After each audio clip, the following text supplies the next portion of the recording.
எப்பயும் அறிவியலிகளாக முட்டாள்களாக இங்க ஒரே வட்டத்துக்குள்ள இருக்கணும் அப்படிங்கிறது மட்டும்தான் ஒன்றிய அரசின் திட்டம். ஆனா கலைஞர் அவர்கள் சமசீரான கல்வி வேண்டும்னு சொன்னாங்க. சம வாய்ப்பும் சீரான அனைத்து எல்லாத்துக்கும் அனைவருக்கும் கல்வி போய் சேரணும், வாய்ப்பு போய் சேரணும் அப்படிங்கறதுக்காக தான் சமசீர் கல்வியை அறிமுகப்படுத்தினாரு கலைஞர் அவர்கள்.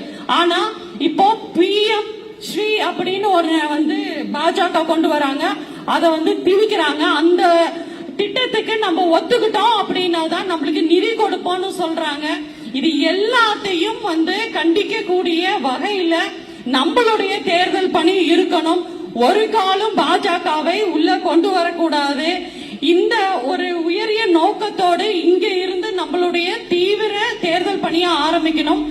234 தொகுதியில 200 தொகுதி திமுக கைப்பற்ற வேண்டும்.